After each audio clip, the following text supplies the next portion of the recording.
एमिति घरे राशि लड्डू बनैकी आपण ठाकुरंग पाखरे भोग लगे पारे।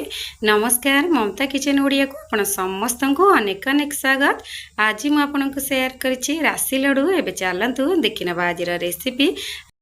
तो प्रथमे कौन करना ना एमती गोटे गिना हो बा मेजरिंग कप हो आप से सब मेजर करके नेबे। मुझे 2 गिना धला राशि नहीं जाइए ग्राम हिसाब से एटी मु 200 ग्राम नहीं। प्रथमे कौन करना ना गैस ऑन करनबा एवं से धला राशि को हल्का रे एपट सेपट करी 3 ରୁ 4 मिनिट एमती भाजी नेबे। गैस रो फ्लेम को लो टू मीडियम रे रखिथे एवं एमती एपट सेपट करके भाजी नौथिबे। जमा भी छाड़िबे नहीं, सेमती ही एपट सेपट करुथिबे।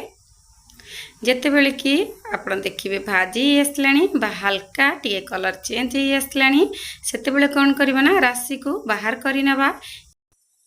एबे राशि को आपण देखिके जानि परथिबे जे हे आसलानी। एबे कौन करबा ना एबे गैस ऑफ करि नबा एवं आकु साइड को रखि नबा एवं से सेम पैन रे हमें एठी गोटे गिना एटी गुड़ दे दबा। गुड़ मु एठी पाखा पाखी 150 ग्राम नेछि। एबे से गुड़ को देकी एपट सेपट करी गुड़ मेल्ट हवा पर्यंत एमती एपट सेपट करी नबा। गैस रो फ्लेम को लो रे ही रखिथे, हाई फ्लेम रे जमा भी रखिबे नाही। आपण एमती घरे राशि लड्डू बनैकी ठाकुरंग पाखरे भोग लगे पारिबे, नहीं तो आपण निजे घरे खाई परिबे। एई रेसिपी खाइबा को बहुत बढ़िया लगी थाए। आपण निश्चय एई रेसिपी को पूरा देखंतु एवं केमती लागिला निश्चित कमेंट बॉक्स रे आपण कमेंट कोटे करिवे। एबे चलतु एमती मझिरे मझिरे एमती टिके चेक कर नौथिबे जेमिति कि गुड़ आमर इठा पाग हो जाए। देखंतु हाथ को एमती इठा ही लागिबो। मु आपनको जेमती देखौछि आपण सेमती ही करिवे। एबे जेते बेले एमती टिके चॉकलेट भली हे आसीबो बा इटालिया पाग हे आसीबो एमती पानी नेकी आपण टिके चेक करि नेबे। तापरे कोन करबा ना जो राशि को भाजी के रखिथे से राशि को दे देबे। एबे जेहेतु हेई आसलानी गैस रो फ्लेम को प्रथमे लो रे ही रखिबे, तापरे अल्प अल्प करके एमती राशि को दे देबे। तापर कौन करबा ना आकु एपट सेपट करी ए गुड़ रे राशि को भल भाबरे एमती मिसई नबा। गैस रो फ्लेम को लो रे रखिथिबे एवं भल भाबरे मिसई नेबे। जेमिति कि 3 ରୁ 4 मिनिट एहीपरि भल भाबरे मिसई नेला परे आपण गैस ऑफ करि नेबे एवं संगे संगे आकु नै कि हमर लड्डू बनैबार अछि। आपण बिल्कुल आकु ठंडा करिवे नाही, ठंडा हेले पूरा सुखा सुखा हे जिवो आ लड्डू भी मध्य भल बनिबो नाही। एबे देखंतु मु भल भाबरे आकु मिसई नेछि।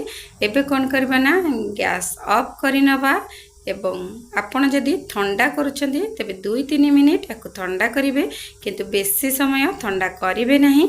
हाथ रे टिके पानी लगेकी आपण लड्डू कला परी आकु बनै नेबे।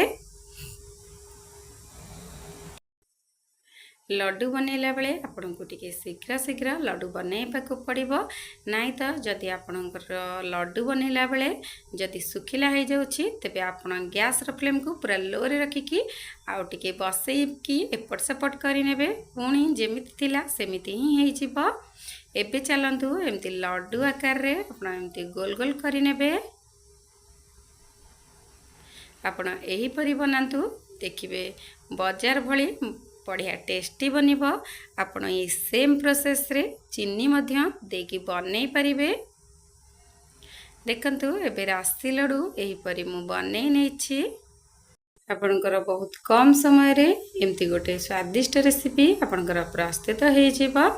तेबे आज रो ई रेसिपी आपनकर प्रस्तुत हो जायछि। आज रो ई रेसिपी आपनको केमती लागिला आशा करुछि आज रेसिपीटी आपन को भल लगी थिबो। आपण ए रेसिपीटी को मासे पर्यंत रखिकी खाई परिबे। पूरा मार्केट भली टेस्टी बनिछि एवं खाइबा पई बहुत बढ़िया लागुतिला। जदि मोर ए रेसिपी आपन को भल लागिछि तबे लाइक शेयर सब्सक्राइब निश्चिंत करिवे। जदि इंस्टा रे देखुछंती तबे फॉलो तो निश्चिंत करिवे। तेबे आज पई एतिकी मु आउ गोटे रेसिपी नेकी आसीबे आपण मानक पाखकु। से पर्यंत रहिली, नमस्कार।